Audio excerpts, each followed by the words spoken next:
You're listening to the Radical Transformation Speaker Salon, hosted by Nicole Harlow.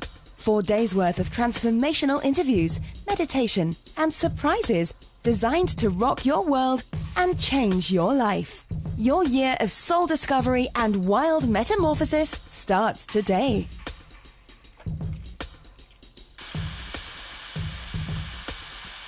Hey everyone, Nicole Harlow here, and today I'm chatting with Kim Bowen over at kimbowenwellness.com. I just want to tell you a bit about Kim and introduce her before we jump into our conversation together. Kim Bowen, she empowers successful entrepreneurial women who give all of their attention and energy to their businesses, leaving their bodies and spirits neglected. What they desire more than anything is to feel and live lighter, eliminating the ongoing negative chatter consuming their mind and the old body shame that eats at their confidence. With her help, they're able to look in the mirror and say, hey, I want to be friends with you, while creating the spiritual connection, lifestyle, and flow in their body and life that feels easy, no more struggling. She's a certified yoga instructor, Reiki master, powerful energy healer, stress reduction specialist, Whole Foods nutrition advocate, mom of 3, life lover, founder of the Fuck Body Shame campaign, and an empowerment and body love coach. Healing women to love, adore, and uplift themselves while becoming positive role models for girls is her passion. So if you want to learn more about working with Kim and also learn about the Bliss Goddess retreat that she puts on in Costa Rica, head over to kimbowenwellness.com. And let's just jump right into the interview.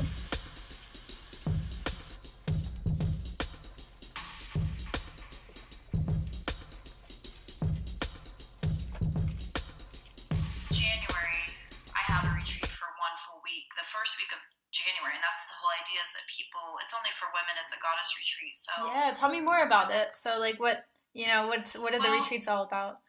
So it's I don't know if you know or have heard of Jade Beal, but she's like a world known photographer now. So she started this project called A Beautiful Body Project. And she wrote a book, and it's called The Bodies of Mothers. And then she got really controversial because everybody's like, why is she showing boobs? Why is breastfeeding okay? Why is, fat okay? And so it's been this really big movement. And so we're hosting it together. So I teach a lot of yoga, mindset, body love, inner wisdom practices, healing yourself. And then we're going to do a lot of intention setting and manifestation. So we actually leave on the retreat's over on the new moon, so we'll have everything set up for right before the new moon. Wow. And it's for the first of the year, so it's like women come and literally kind of shed all of their insecurities, worries, and just create this amazing healing space with the awesome food and the whole Costa Rica awesomeness. Yeah. And the sisterhood. And then Jade is doing photography sessions throughout where there'll be groups of us, and we're doing kind of clothing optional shoots because that's what she's all about, is fully embracing who we are. And that's what I teach, is you are who you are. Who cares if you have cellulite or stretch marks or fat? We've all created this, you have to be perfect, and it's such bullshit. And that's why I do what I do. So I cannot wait. It's the fact that Jade and I are putting it on together, I think is going to be just unbelievable, because we are both very, we love what we do. We love the female body. We love helping women be inspired and heal and just, have this engagement of again, sisterhood. It's just it's very magical. I'm so excited. I could not be more excited, but I have to wait. I'm okay, every month I'm 5 more months, okay, 4 more months. So and it's not full yet. So right now I'm kind of I'm not going to freak out, but I'm in the mode of okay, it's time to fill it up. Yeah. But I think a lot of people still don't know about it. So can people find out about that on your website?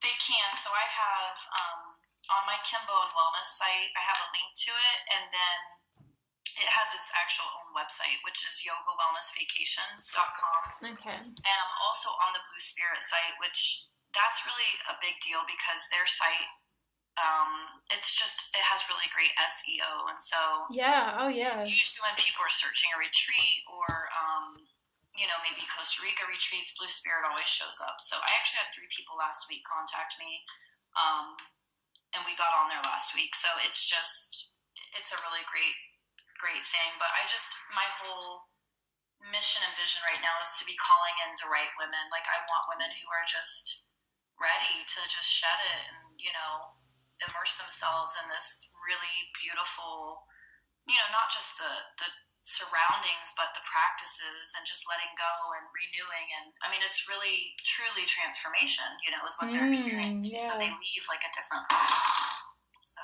it's exciting. I mean, it's probably my favorite thing of all of the work that I do. It's one of the hardest things I do because you're holding space, and I'm I'm a healer and I'm a yoga teacher, and I'm very much an empath, so I take on a lot of energy, but I also know how to create boundaries and kind of shield myself. But, you're going through these transformations with these women, which is really beautiful, but it's a lot of energy up and down, and Absolutely, people releasing, and it's amazing.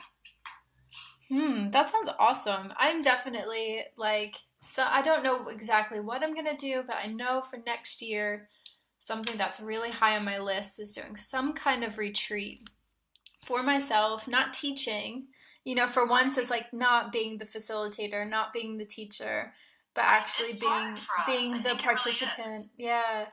Because it is so much energy. And I realized, kind of looking back, that a lot of the times when I take, I'm going to go on a retreat, quote unquote, or I'm going to take a vacation, it always winds up being some kind of working vacation. Whether I'm doing a training, I'm I'm going to go to Mexico, but do my yoga teacher training, or I'm going to go here. So I'm man, maybe this will be the year that I just go to Bali, and I just go on what's really calling me. And the reason I really like what you're saying about the goddess retreat, because what's actually really calling me is to do some kind of work around sacred sexuality, maybe tantra, yin yoga. I love yin yoga, and some kind of retreat that would blend a bit of those things. Definitely a retreat for all women. But I'm just looking to, support myself and kind of treat myself with something like that. So I think it's really so awesome. Powerful for us as to what we realize and what we experience and what develops out of that time when we let ourselves go. I mean, that's what it's all about, is sinking in and going within and letting others help us through the process. And it's just so powerful and magical. It really is, especially when it's in a place of sacred, and where you really feel this sisterhood, and you're supported with this feminine energy and able to really embrace it and feel that divine feminine, not just coming through you, but also that you're just a part of. It's really special. So how did you get hooked up with Jade? Was kind of where you turned on to her work, or her and I both live in Tucson, and I haven't lived here forever. I've lived here for probably 7 or 8 years, and I'm from Ohio, but I had a yoga studio, and this girl taught for me. So I actually took over a yoga studio for a guy that, it's actually a really big, crazy story, but he really screwed me over is what happened. He talked me into taking over this place and lied about all of the income, so I lost $40,000, but out of that, I got the most amazing connections of my entire life, one of my best friends in my whole life. And so she's friends with Jade, and she would always be like, oh my God, you have to meet Jade, you guys, you totally need to meet. And so finally we met, and it was just I just love her so much.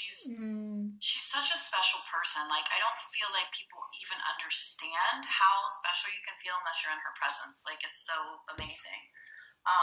And so we met, and then Emerald ended up talking her into doing a shoot for myself and Emerald. So it was the first time I've ever done a photo shoot and nude, and just, not drinking or some sexual thing, or, just really, okay, I'm going to do yoga. We're going to do this naked. I'm going to just embrace who I am. And it was very on the fly too. It wasn't where I could be okay, I'm gonna go on a cleanse. Right, exactly.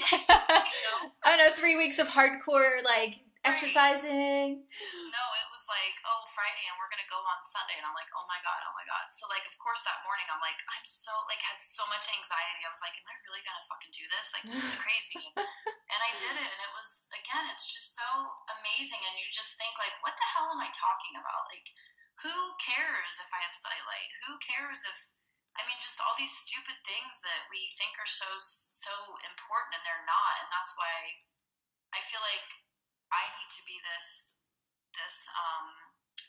inspiration for women. Like, you can have children and really truly still love yourself, even if you're not what we in our society mind think is perfect, because you are perfect because you're you know. Yeah. So yeah, she's amazing. I mean, that shoot was definitely a milestone in my life. Like I said, I would have never even done that before unless I had time to, like, you know, get toned and perfect. And she doesn't do any Photoshop. I mean, that's kind of her whole thing, is doing these photographs. She's really big into black and white and no Photoshop. Just, you know. Just you as you are. Well, now I think there are some women who are, I don't know if you call it, like, giving her flack, but it's like, she's just so intrigued by women and loves women really just, you know, using their bodies how it's supposed to be used. Like, so breastfeeding is like a big thing. And so now that's kind of where her whole, how she's being seen. So she's actually getting ready to be flown to China to do a breastfeeding shoot there. So, you know, everybody's like, why does she have to always be showing babies and boobs? And, you know, and it's like, really? Because why not? Like, it's so beautiful. Yeah, it's the human body. It's, you know, it's so natural. Like, what...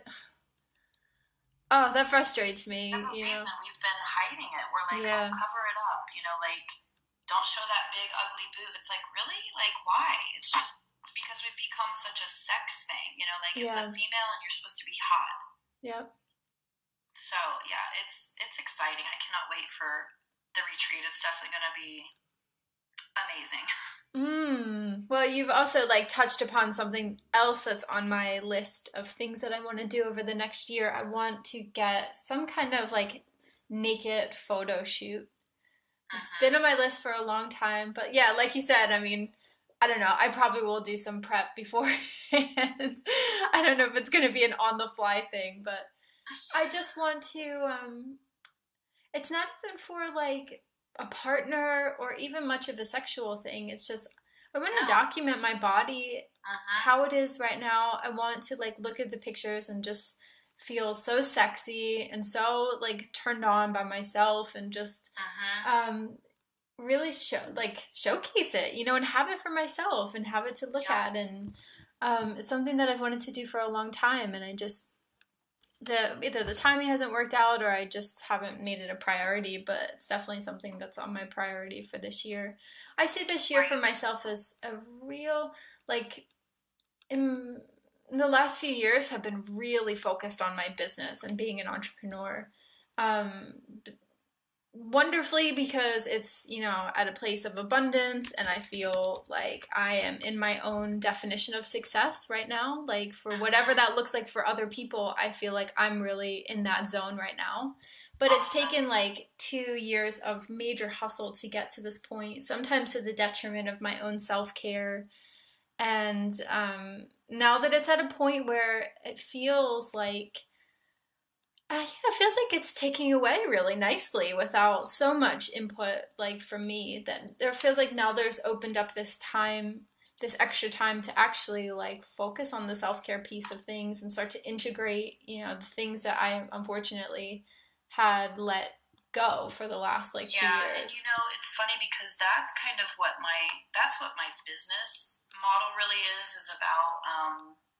It's just funny you say that, because I'm like sickened to hear it from so many women that, like, they're kind of picking one or the other, right? Like, go and build the business or take care of you. And it's like, you can actually do both, but you have to have a way to do it, right? You have to either have accountability or support or guidance or all of the above. And the one thing that I'm actually collaborating on, one of my, and she's a friend of mine now, but she's a business colleague and she's a psychic and she's amazing. And so we're rolling out this course in October, and it's the a little bit of woo and a whole lot of business course. Oh, I love it. I know, right? It's super exciting. So it's really taking the aspect of caring for you, right? And doing daily practices and also working on the mindset, working on the pure self-love, like healing whatever is left over that is in your way. And then also working in like what do you need to be doing in your business that's aligned with you, and what do you need to do instead of running in circles, and what strategies do you need. And so it's the whole idea is that it's a way to not just run a business. I mean, that's, I think, the big issue, but to have personal guidance to feel good and fuel your business. Like, there's no reason why it has to be separate, but it's such a trend right now, and it's like, unfortunately for some women, I feel like when women are a little younger or don't have kids or whatever, it's a little easier, right? Because you can just get right back on track. But when you're starting to get older and you have children who, like, if their mom has a heart attack, what are they going to do? It's just like, you can't live like that. And then it totally, it's not aligned with why we're on earth. You know what I mean? So yeah. That's kind of why I'm focusing on this right now, because I feel that it's such a trend in the coaching community and the business community and the entrepreneurial world.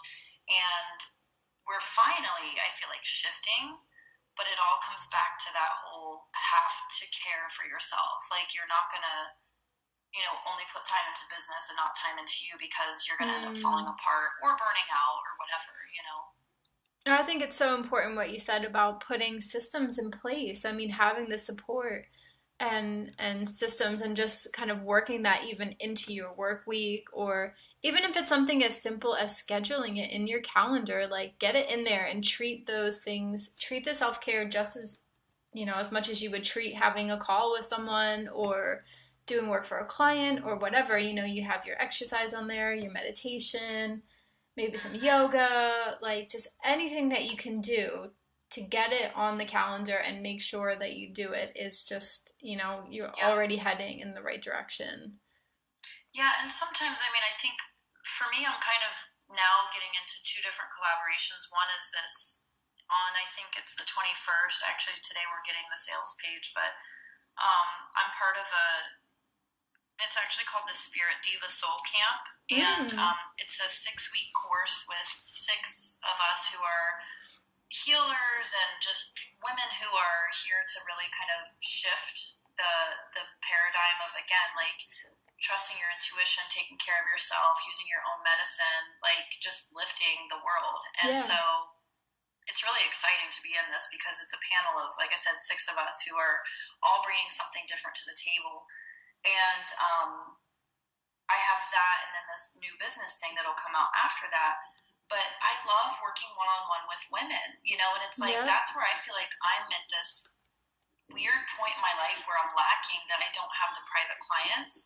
But I don't think it's not that I'm not putting myself out there. It's like they're just not getting it or something. So I'm really trying to work on my message. And I've paid my coach $15,000, and I've definitely got a lot out of the work we've done together, but I still feel like, okay, it's not conducive to being compensated, So I'm just trying to figure out, like, for me, where the lack is, because what I do with my clients is such good work, and I'm very gifted, and they have such amazing results, but I just don't have the clientele right now. And so that's where I'm at. It's funny, because you're like, I'm at the abundance part, like you did your work and it's paying off, and I'm like at the other side where I have all these amazing gifts and abilities, but I just started kind of offering them in this way, like doing the whole virtual world of, teaching and sharing, other than retreats, which is live, but still we have to virtually put it out there that we're offering a retreat. Right, yeah.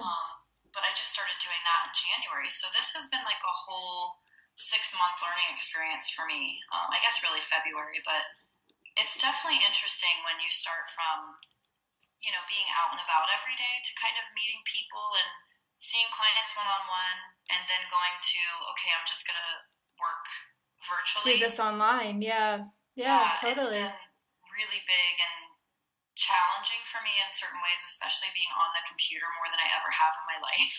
Exactly, yeah. That's not fun for me. Yeah. but it's also really amazing because I'm connected with so many people from all over the world, and that's what I love about it. Yeah, me too. I mean, everything that you just said, like, well, in my story, it's like the last 2 years have been a lot of hustle and getting to a place of abundance, but I've actually been an entrepreneur for 8 years. Yeah, I Like know what you mean. if you talk about like the very first time that I made money for myself, when I started teaching yoga, I was Mm-hmm. teaching dance, I was selling, like, man, you name it, I had a little business going with it. I was selling soaps, I was making earrings and selling them. Yeah, we You- are so like soul like sisters, I swear. It's anything, like man, it's anything fun. I could do to hustle and, not have a boss. But for 6 out of those 8 years, I had a 9 to 5, or I was waitressing, or I was bartending. Like, I was doing whatever I could to just make ends meet, because when I was teaching yoga, unfortunately, I was working at a lot of studios that didn't pay an hourly. They paid, per student. So Well, and it's so one, hard because you can only teach so many hours a day, and people yeah, don't realize like that's so much energy. Like you yeah, are giving so much energy out, whether you're flowing through the class or just standing and talking. It's still again creating and holding that space, and yeah, it's a lot of hours that isn't usually compensated for in the best way. yeah. And I think I was reading something the other day that was talking about like what we, the publics, often see as an overnight success. Generally, Mm-hmm. behind the scenes is 7 to 10 years of really hard work with very little money. Right.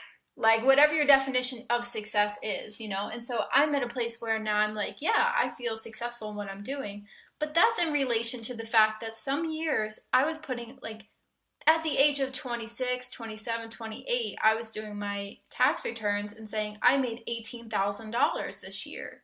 Mm-hmm. And that was combined with like waitressing or Oh, working a right. temp Yeah. job. That was like the money that I had made for the year.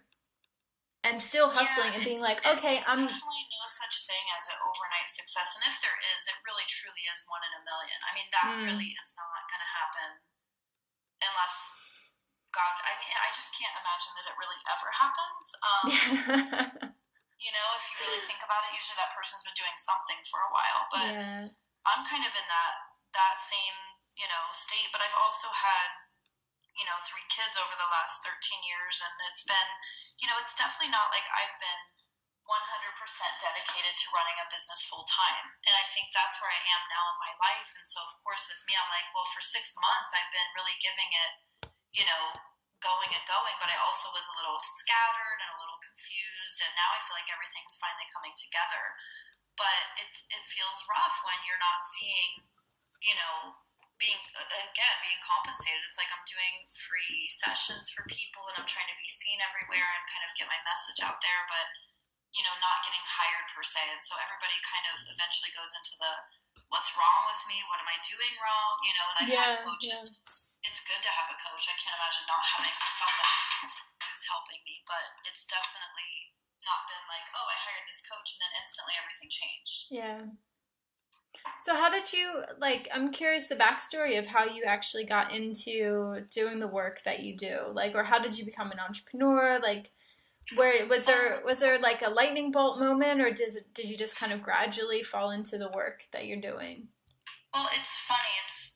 So I had a really, I feel like I was always meant to do this. There was always something different, as how I can explain it. Like there was always something different about me, and I always knew that there was something more for me, but I couldn't really figure out what it was. So I grew up in Ohio, which was a really kind of small, just very backwoods people, like backwards people. It was just not ideal of where I wanted to be. Yeah. And I had a really rough childhood. Like when I was younger, my parents kind of moved away from all of our family, and then they got divorced. And so I was young. I didn't really know what was going on, but that happened, and my mom was very unsupported by my dad. And he was like, I think he just was already having drinking issues, but that made it worse because I think he just didn't care. Yeah. And so we didn't see him a lot. And sometimes we didn't even know where he was. But we had, my mom's only work, and so she was trying to support us, and we were really poor, and we moved like every year to a different place, and we lived with just really crappy living conditions, you know, like with cockroaches, and just it was just horrible. Like we shopped at, it's funny, me and my sister were talking about this the other day, this thrift store, and now thrift stores are like everything's hung up, but when I was growing up, it was disgusting, like piles of clothes with like bugs, and I mean, it was just, I can't even imagine like my kids living how I did. So I was a Salvation Army kid too, so I get it. Yeah, I mean, it was so different then, right? It was like, this is gross. And so, but I was excited when I would go because we could actually get something. So, I think I got really good at like trying to find like good stuff. So I'm good at that now these days. But when I was at that same time that whole thing happened, we had a family that was close to us, you know, that we would stay with sometimes even, you know, during the week and ride the bus with them because my mom worked all the time because she was trying to support us. And from the time I was like 5 until I think about 9 years old, when we finally somehow cut the ties with them, I think my mom had met my stepdad then and things changed. But the sons, they were older. The one was 18, and I don't know how old the other one. They were molesting me and my sister too, but neither of us knew about it. And so I just was really shy when I was younger, and really I hated myself. Like, I hated my body. I couldn't be seen naked. I was, anyway, it was not good, you know? And I didn't know that this was kind of causing what happened with me later, but it all is related. So once I was like probably 12, we did move in with my stepdad, and, you know, things kind of were better per se, but then he was just really controlling, and we felt like his little slaves then. But I just started noticing, like, I don't know, I wanted to start drinking, and by 14 I was already just, I don't know, changing, like didn't like my body at all, and starting to like get really obsessive, like thought everything was wrong with me. And I realized I ended up like body dysmorphia was really what it was going on, but I didn't know that's what it was at the time. And then by 15 or 16, I was already like anorexic, and then seriously bulimic, and then started doing drugs when I was 18. So it was just like a downward spiral of self-sabotage, you know, and really it was because I hated who I was and was trying to escape, and didn't, you know, all these signs came up later. Like, I actually got introduced to yoga when I was like 20-ish, 22 maybe, or 21 maybe, and it was so different, right? Because I was like, wow, this is like exercise, but it's so different. And started like looking into it, and it definitely had changed my perception, but I still was in an environment around just friends who were all partiers and all, you know, just not taking care of their bodies either.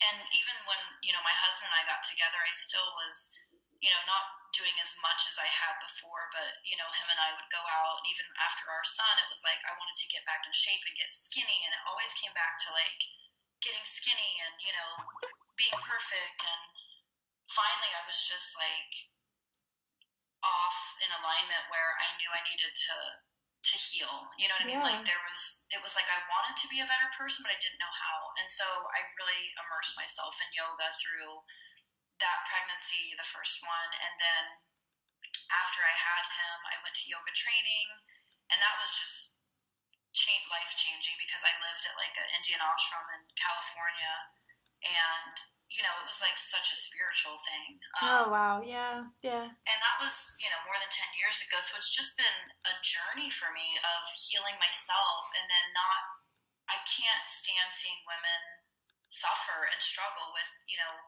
not liking their bodies, not embracing their magnificence, not loving themselves fully. And then again, now in this whole starting these companies and businesses where they're taking care of everyone and everything and doing what they love, but yet at the sake of their health falling apart, or, you know, again, not being aligned with life's purpose and being in love with who they are. So it's definitely been a journey, and the last 10 years have been amazing, and I just keep growing, like spiritually and personally, and it's like I see me now and I'm like a different person, and it's so beautiful because it's all based on me, like I'm the one who did this and created who I am now, and it's like we all can do it, but people don't believe that. I think that's kind of one of my biggest things with women and people in general is you can come from anything and, want to be dead, like there's so many times I even tried to commit suicide, and that's really what I think I was doing, is trying to kill myself, but you can also come out of it and be an inspiration and change your whole entire life. It's just, we have the power to do anything really. So that's where I am now. And I just, in the last probably 3 years, I got even more into really in-depth spirituality. And so I started going to, it's called the Oneness Blessing, or Diksha. Okay. So I'm a Oneness Blessing giver, and then I went to, it's like a shaman type of, it's called the Muneiki rites, or Munakai, and it's out of Peru. So I did my 9 rites through there, and then I kept getting messages that I needed to be certified in Reiki and that I had these healing powers. And so I finally went and did my Reiki 1 and 2, and I'm a Reiki master. And so I've just combined all of it instead of just, I teach yoga, and kind of feel like I was separated, like yoga's this thing and I don't want to get too spiritual about it. And now I'm like, fuck it. Like the spirituality is what we are, and who we are. And when we act like it doesn't matter, it just doesn't work. So that's why I decided, this year to really kind of blend the business, where I focus on love, loving yourself unconditionally and taking care of yourself. So the love and self-care and the healing aspect of it all. So it's been a journey. Thank you so much for sharing that story too. You're welcome. I just think it's so powerful to share, and be honest and be vulnerable. Because I know even in myself, like I just get strength from hearing stories like that too. From telling. We all need to share. Yep. Yeah, no, because we've all had our own struggles, and it's easy to just kind of put it into this whole, quick story, but it's like there's so much that a person goes through in these moments, right? Of all these years and years and years of darkness, and again, self-sabotage and worry and fear and just that self-loathing, and it's just like all of that builds up, and it does take time to heal. And I feel so blessed that I am not just in a place where I'm healed and I'm always healing, but where I can share it, and it's so beautiful watching other people get rid of their stuff. And so when I work with women, I do a lot of really in-depth work. Like I do it by phone, but I do, it's kind of like a blend of holistic coaching and then energy healing and cord cutting and mindset and meditation and affirmation. So it's all together so that they have like a really transformative experience at the time, but yet they also have a plan to move forward instead of, oh, that was great, now what? Right. So yeah, it's I love it. So with your like having, just because we're similar in this like situation of growing up and being like quite poor, and then building your own business, and like pretty much like forging your own path. I'm really curious if you ever come up against like upper limit problems that you think are related to, say, like growing up poor. Oh, definitely. Like, and how do they manifest for you? It's funny because I've done a lot of work around this. Like, what do I think is wrong with me, right? Where I haven't been able to make money. And I think there's a few things that come up. So for me, I think one was that where I grew up from and the people around me are all either not successful or have jobs they don't love or are on assistance, right? I mean, still to this day. Yeah. And so that whole idea of why do I have dreams? Like, who am I to have these dreams? And Yes. why would I want all this? It's like, because I do, because that's mine, you know? Yeah. But I've had issues with that. Like, even my mom, well, I just don't understand why you want to do this and why that, you know? And it's like, well, you don't have to. But there for a while, it was like, well, why do I think I deserve it? Why do I have to have these dreams, you know? I think that was one of them. And another that I've, you know, almost had this really big epiphany this probably a couple months ago was that I almost felt like there were, and I wonder about this, I'm actually looking into doing some work of generational healing. Okay. But almost like there's these ties, like the cords, right, that are attached to poverty. Yeah. And so I've realized that somehow I kind of thought that I was attached to that, right? That I had to be attached to the past poverty and the ties of it. And even though I can be a huge success, there was something like holding me back. And then I realized, well, I don't really have to. Like, there's a meditation I did, and that I wrote down this affirmation about how I release all attachments to poverty in all of space and all of time, because we don't really need to be attached. I love that. And then I think another, you know, for me personally, showing up was that, not that I didn't deserve it, but that I don't know how, right? Because I wasn't raised where you know how to make money or where you know how to be successful. So yeah, no one taught me. Yeah, like how I don't know. I don't know how. I don't know what. I don't know enough. I don't know, you know, like who to connect with. So that's been something that has shown up for me over and over, where I'm like, I have all the knowledge I need within. Like, I have to remind myself that I do know how, and like I have everything I need. I just need to put it in action. Yeah. Man, I like so deeply connect with all of those things, and that's actually what I'm working on right now, because it is the first point. You know, this year is how do I put this? This year is probably the first year that I feel like what I'm making, not just in my business, but just in general, what I'm making is like decent money. The first time and I'm 32, like this is the first time in my entire life that I have managed to keep something as simple as like $2,000 in my savings account for the first time in my life, like that I haven't needed to touch it. Like when I started, so I'm in Marie Forleo's B school, and I did it 2 years ago. And I actually wound up doing it because a friend of mine like paid me to make her website, and then she paid for my passage into B school. But like the little known fact is, like the week before I joined that program, I had $100 to my name, and I was living with my husband's parents. Like we couldn't afford our own place. Like luckily we don't have kids or anything, but just like he's a musician, I'm a creative. We're both trying to like make it, you know, in our respective industries, somehow doing it on our own, you know. And we were at a point where we just needed to like go back to the home base. But so I'm at this point where now I'm not worrying so much about money, but all of this upper limit stuff has come up around it. And what I've been uncovering is that there's a lot of stuff in there.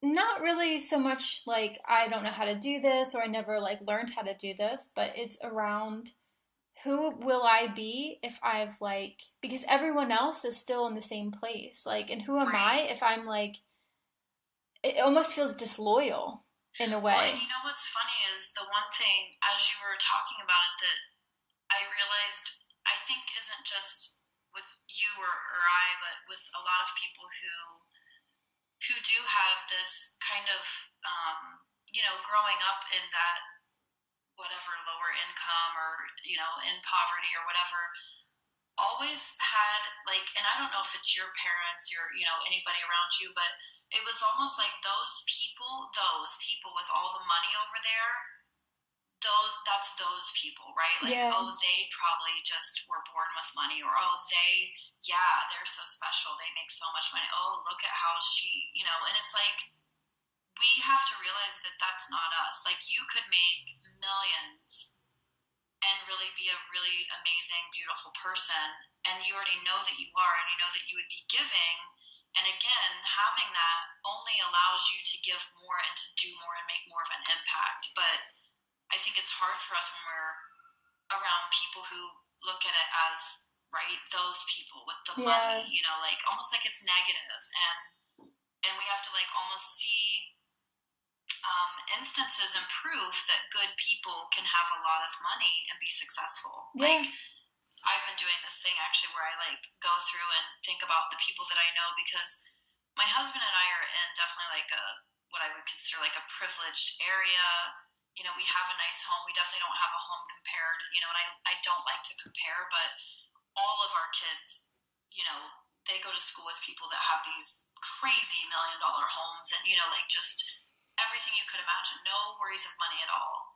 And, but they're really, really great people, like givers, and they care, and they're just not the typical what you would consider the rich asshole, right? Yeah. The person up there on the power thing, you know, throne of like, ha, ha, ha. But I think it's hard for us when we grow up with this idea of almost like those people, like the rich are separate, or people that are successful. And it's like, no, you can actually all be connected and be successful and be generous. Yeah, and help the world, you know? And help the world, exactly. I feel like I want to help the world, but I'm in a smaller scale now than I will be later when I'm more successful and can actually open a healing center, right? And have all these amazing healers come from all over the world to host things to help people. Like, that's one of my biggest dreams. So it's definitely, I think, you know, it's hard, like you said, for you to really get over that idea, right? Of, okay, I have to really know that it's okay. You know, like, it's okay. You give yourself permission. Yeah, and I noticed that, so another thing that really came up for me is I kind of was equating that if I was successful and if I was financially successful, especially, that would equal loneliness for me.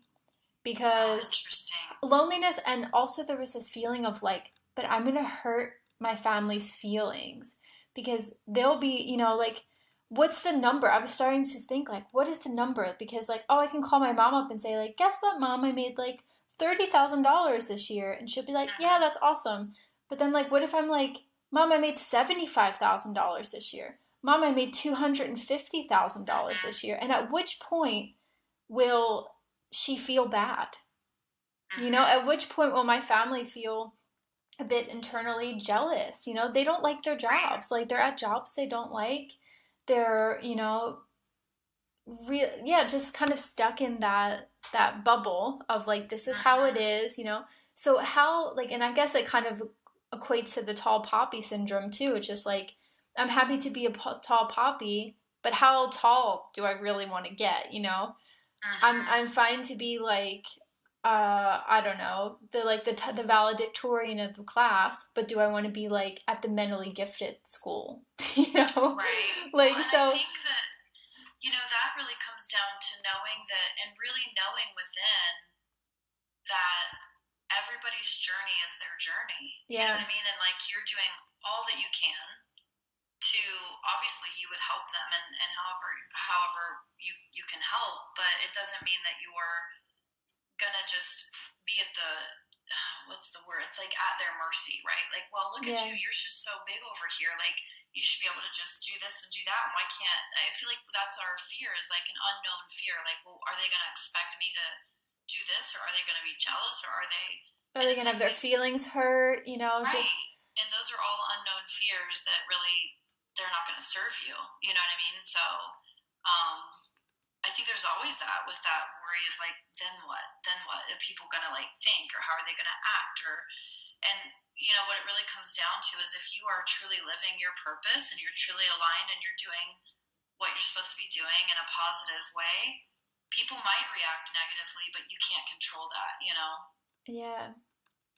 And I think like, so a good conversation I was having recently about this to kind of put a lot of it in perspective for me is like, okay, well, I want to tell like, if I just had, I don't know, say I'm like launching my course and it was just like killer, and I made like six figures in it and I just was like super stoked. And yeah, of course, like I want to tell my family, I Right. want to tell them that I did really well. But like my girlfriend was just like, but wait, why do you have to tell your family how much money that you made? Like, can't you just tell them that Yep. you did really well, like, and take them out Right. to dinner I'm and just just so be like, happy. Like, I'm so, I finally am successful in my business that I've been yeah, working so hard for. Like, and I think that they're not going to be like, but that's not fair. Like, it's not like you won right, the lottery.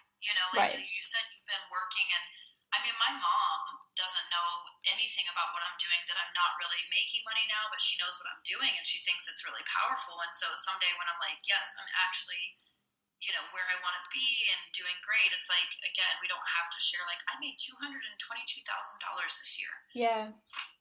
But I did real in the conversation, what I did realize is that because my motivation style is by like, I love to feel like people are proud of me. I was always a really good student. I loved my teachers' praise. I just love like feeling like there is that person there that's like, you're doing an awesome job. I'm so proud of you.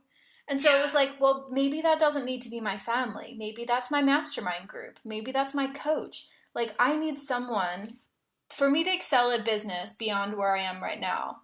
I need an impartial person that is a cheerleader for me, that I can go and say, I just fucking smashed it. I made six figures this year. I'm so proud. And that they're just going to be like, I am so proud. Yeah. Because it has It's so nothing to do funny with them. because There's no that's what family dynamics or friend dynamics or relationship dynamics. It's just like, basically, like, I'm paying you to be proud of me so I Right. can No, keep it's like, funny. I tell people, like, I want my own cheerleader. Like, someone who's like, yeah, you can do it. You're so awesome. Oh my God, you just made your first, whatever, like, six figures or, like, but yeah, it's like we need our cheerleaders because honestly, like, family is not usually that for us. I mean, yeah, we want our families to be proud, but, like, I look back and think, gosh, like, there's a lot of things that show up for me with, and not that my mom meant to, and I really am a believer of, our parents did the best they could with what they had, but she wasn't really like at any of my like sporting events. Like, she never went to a track meet, she never went to a tennis match, like, yeah, it wasn't, I really wanted to succeed and do well and be praised, but it wasn't like I was getting it all the time. But I've always been that, like, you want to hear it from someone. You want somebody to just say, wow, look what you're doing. I'm so proud of you.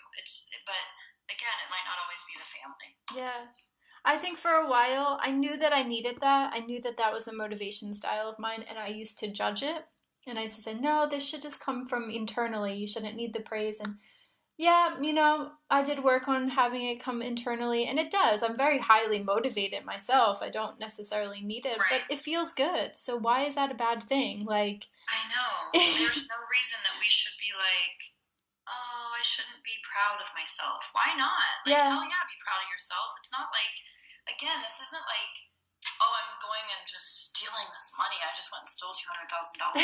Like, right. then yeah, you would feel bad. Like, but it's no, you're working for it. And again, when you're aligned, and I think that's what it always comes down to. And this is one of the big things that I'm putting out. I'm actually going to be offering this, like, these one-off sessions of this realignment rendezvous where we get together and do this alignment where it's body, mind, spirit in even business if they need to. But when we're aligned with who we are and what we're doing and caring for ourselves and getting rid of those old like cords and connections of the past that don't serve us, it's all good. You know what I mean? You're Yeah, not doing anything bad or negative or wrong um, when you're aligned. Because if you're not aligned, then you are doing something wrong.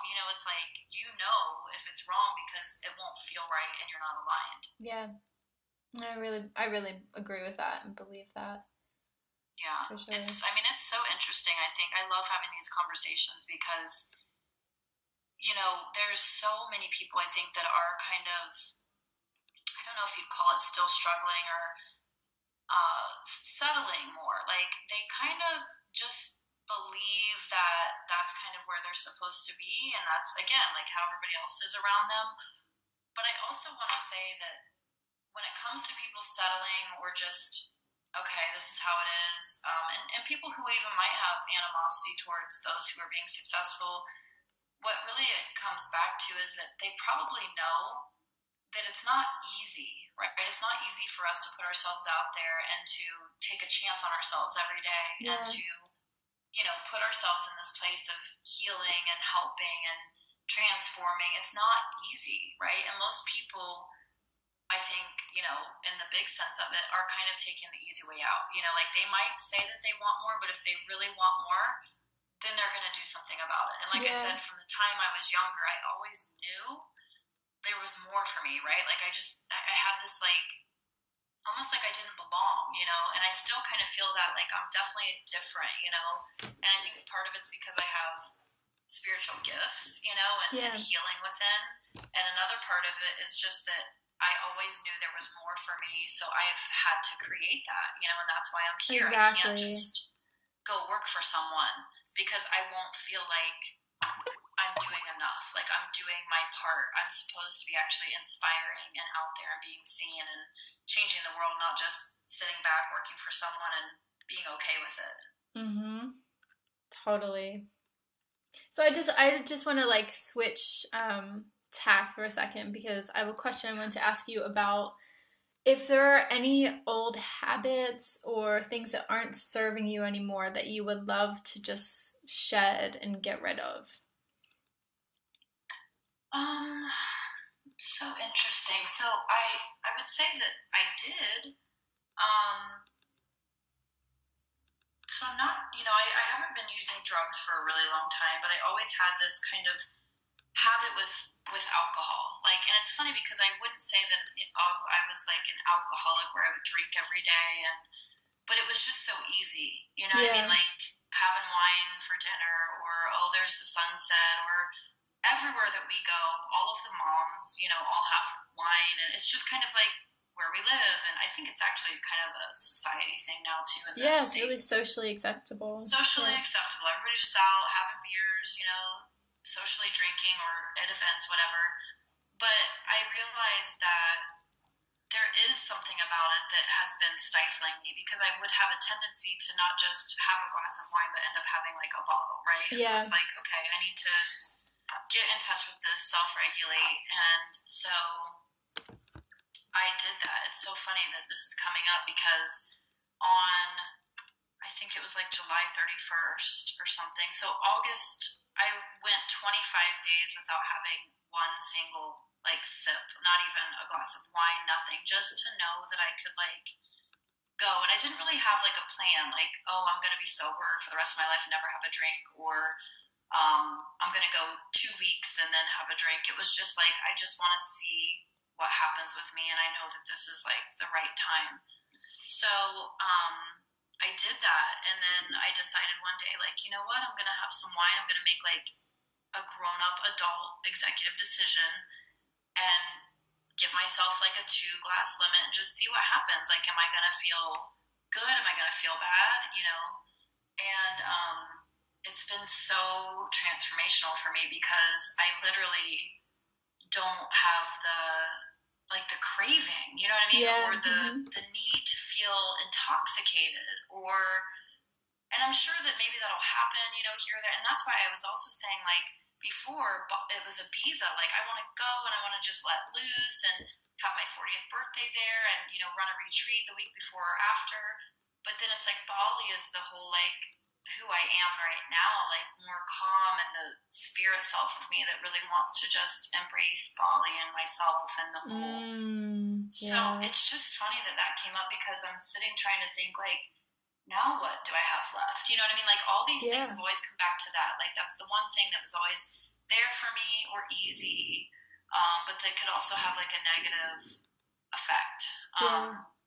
But I have noticed that coffee's like my new thing. I'm really enjoying coffee these days. I don't know if that's like a bad habit or just a mental thing, but I really like get excited to have coffee. Almost like this is so funny. There's a part of me inside of me that will always be like a rebel, right? Like I had to always like have something like bad or do something like bad or whatever. And so I don't really have anything left that's like bad. Like, I don't sleep around. I don't have drugs. I'm not like an alcoholic. I'm not a crazy shopper. I don't have anything bad. So it's like coffee to me is kind of like, ooh, it's coffee. That's Yeah. like, if that's as bad as I'm going to be, I guess that's good.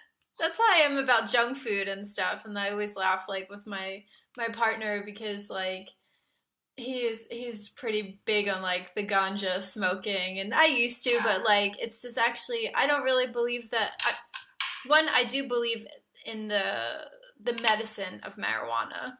Yeah. Unfortunately, it just doesn't really work with my brain chemistry, and I don't think it really works for everyone. Like, well, I think everybody's different, right? Because it's funny because that's like me and my husband. I'm the one that would always want the drinks, and he would always want the pot, right? Yeah, exactly. And I'm okay with the pot. Like, okay, that's fine, but and even to now, like, I don't know the last time that I had it, but if I did, like, it's not that I would not do it, like, because I don't have a problem with it, you know, but I don't, again, it's like you, I don't need it. It's not like it's something that I sit around and crave, or I don't know. It's just not, I'd reach more for like the bottle of wine than I would for like the spliff, but I just like laugh because sometimes I'm like, I don't have any vices really, like. So sometimes I feel, and I'm always craving the balance. It's a real like, you know, Gemini thing, and I'm always like, to all my good girl, there is a bad girl. Like, there's always some kind of rebel. So it's just like, what is my vice? Like, what am I gonna do? You know, I don't drink caffeine because like it gives me major anxiety if I have too much caffeine. So I'm like, I don't know, Ben and Jerry's, like junk food, you know. Just something to balance that out because I mean, I was a major sugar addict, and I mean, it was passed down like my mom. I mean, we grew up on Little Debbie's, and plus she would always have chocolate, plus we had ice cream before bed, plus we had cereal with sugar on it, and tea with like so much sugar in it I can't drink it. Like, we were just sugar heads. That's kind of how we were raised, and so I still like to have a sweet treat, but it's funny because now when I go to like have it, it's just not the same. It's like I can either eat less of it or I don't really crave it as much. And I think alcohol and the sugar thing is related, you know, because it is sugar. Yeah. So yeah, it's interesting because I don't really have any bad habits. I guess I'd like to more, if not saying that I don't have any, you know, habits, but I guess if I were to say if there's something I'd want more of in my life, it's really being consistently active, where it's like, okay, I drop the kids off or they get on the bus and I go immediately into my yoga routine or workout or whatever. So my activity is up and down, but I do know that it's part of who I am. Mm-hmm. You know what I mean? So if I'm not doing something active on a daily basis, I feel it and I just get bitchy. Yeah. But I would like to say that I have it scheduled every single day, but that's not true. Yeah. Mine is really, for me, kind of the old habit to let go of is more along the lines of like productivity. And I actually have to get to a place where I can honestly say how much I can do in a day, because I tend to be a chronic over list maker, over scheduler. You know, I think I can do 6 calls in a day and make a website for someone and, you know, launch my course at the same time.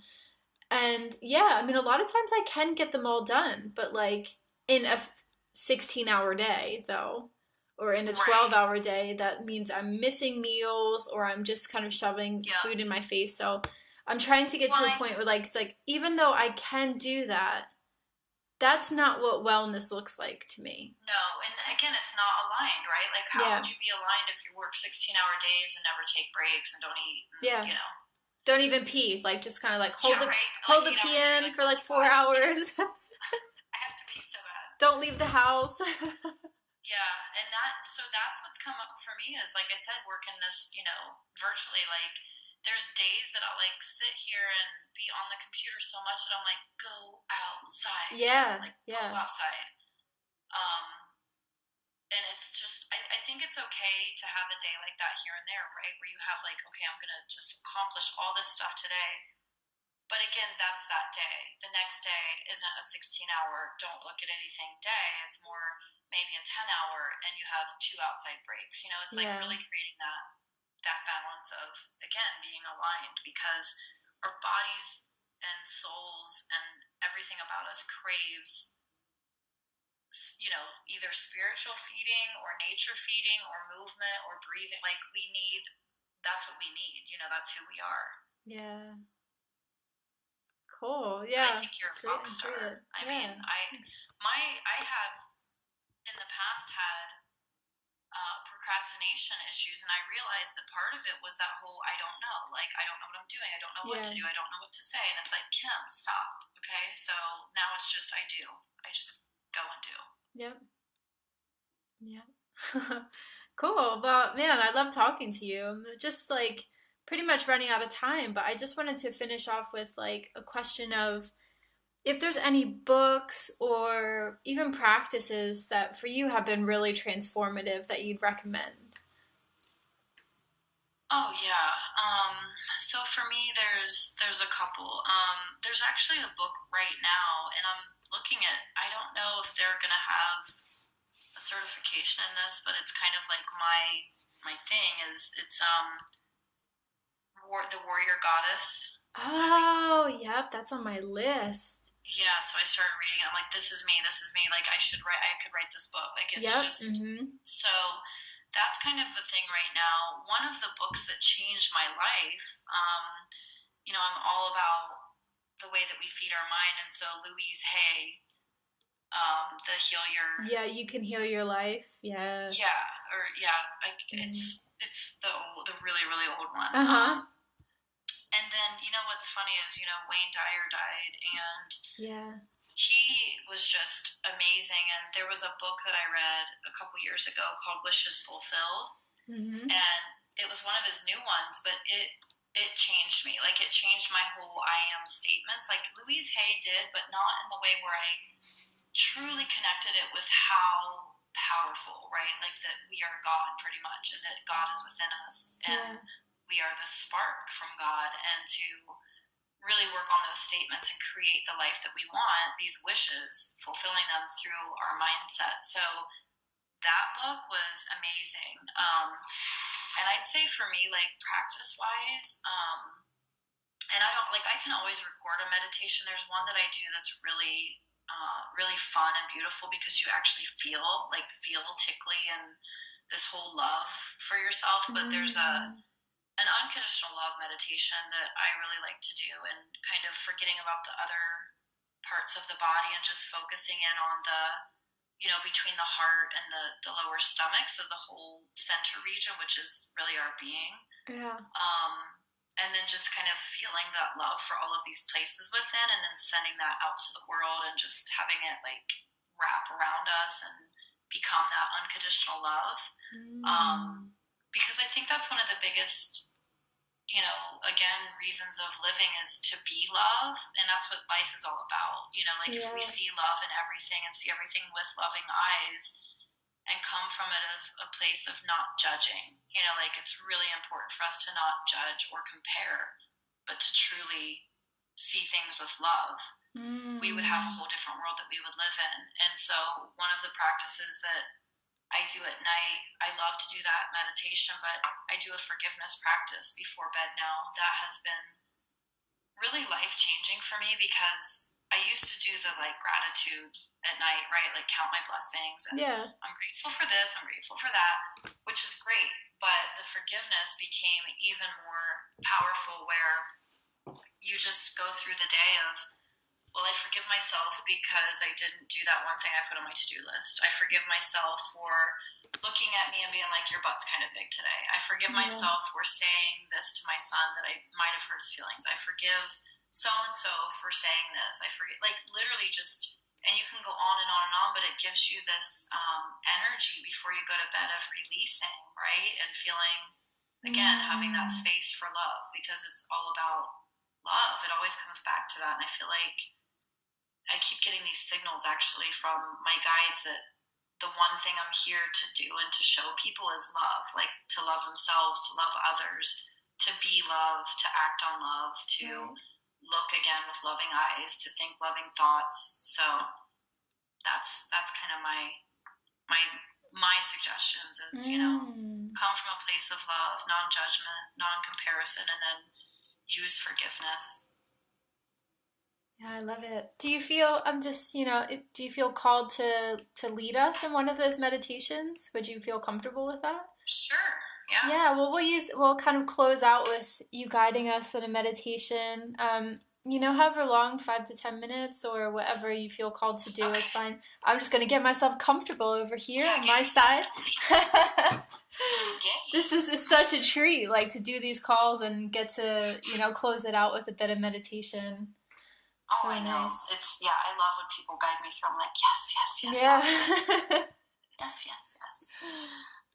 Yeah, okay, so go ahead and just really get comfortable. So letting your body, whether you're seated or lying down, just be in whatever position it is, and really just be letting any tension release through the head and the face and the muscles there, especially around the jaw. Letting the neck and the shoulders and even the throat release, maybe even doing a couple of neck rolls or shoulder rolls, just to let any of that tension or whatever might be held there to go. And starting to just become aware of your breath. So you're not really making it do anything, you're just aware of it flowing in and flowing out.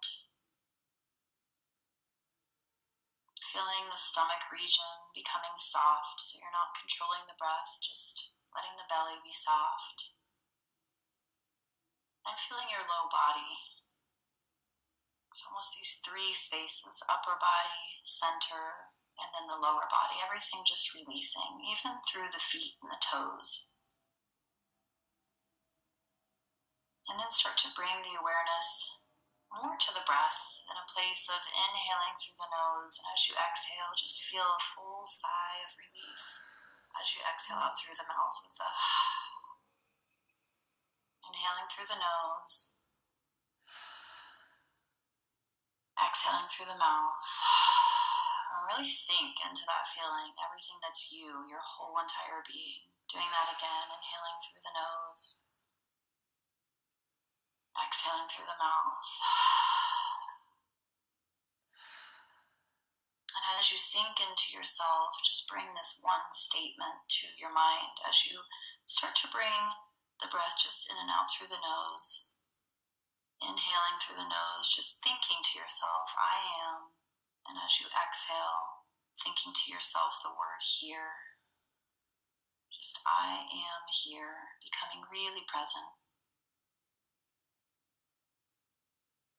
And then just almost imagine as if this being here is just being with the center of yourself. So almost like there's no upper body, there's no head, neck, shoulders, there's no lower body, it's just the center of you.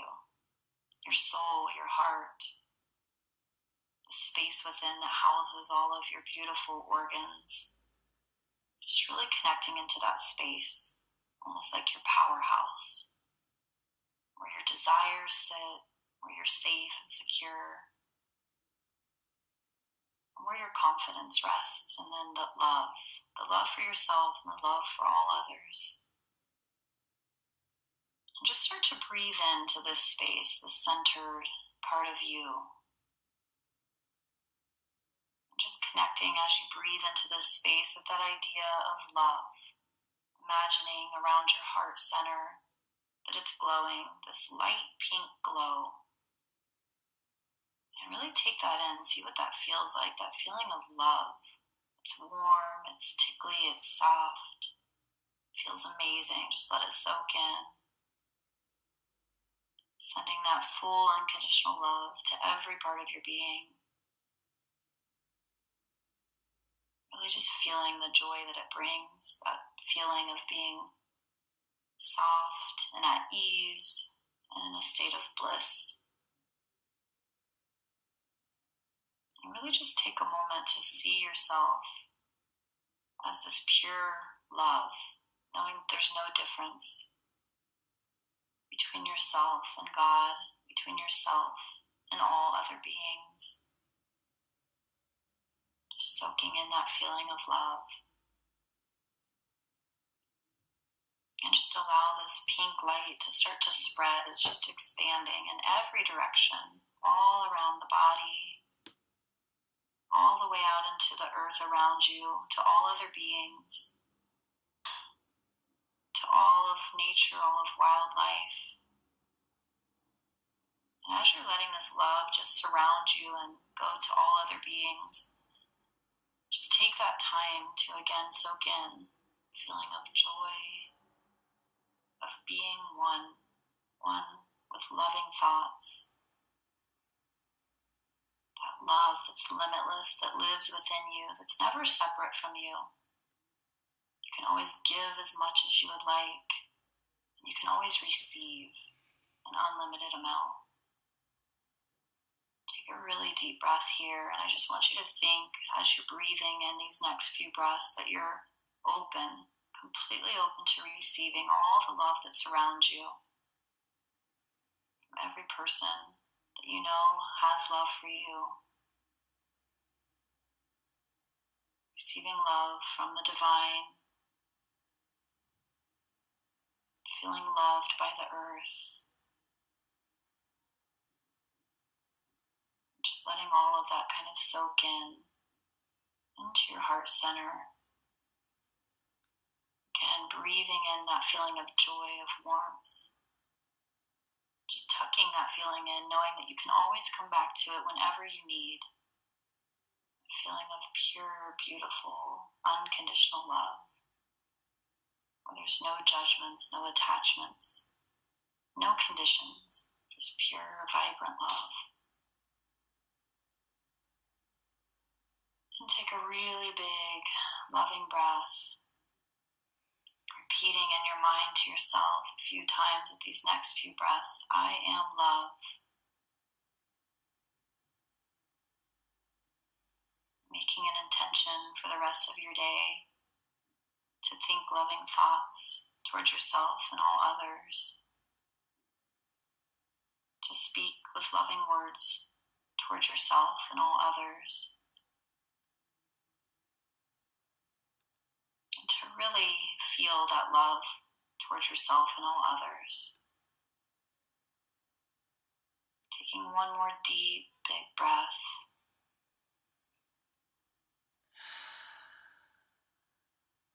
Namaste. Namaste. That was so nice. Thank you so much, Kim.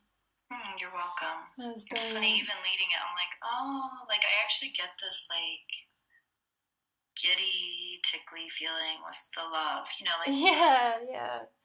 we have this love that's just amazing. I think we just forget sometimes, you know, we're too busy and distracted, so we can take that time to really just kind of soak that back in, and it feels really beautiful.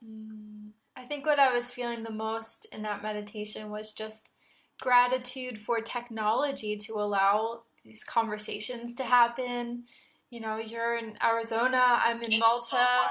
I'm sitting here meditating with you live, you know. Then we'll share this with other people who will be all around the world doing the meditation practice. And I just, you know, as much as I curse having to be behind the computer all day, I'm really grateful for technology to allow these connections to unfold. It's, you know, it blows my mind sometimes. Like, I'm in a group and we have this Thankful Thursday, and like Thursday I said, you know, no matter how much it can be a distraction and make me just want to scream sometimes and make me, you know, just whatever Facebook is, I'm so grateful for it because it has connected me to women from all over the world, and it's amazing, you know. Like, yes, it can be time consuming, or actually it's like a time abyss. You just fall into the Facebook abyss, but it's just amazing too that you can connect with so many people and see so many things, and it's pretty awesome. Absolutely. Well, that was just an awesome conversation. I really appreciate you. I really appreciate everything you had to say, and just, you know, thank you so much. Me too. I'm so glad that we connected. It's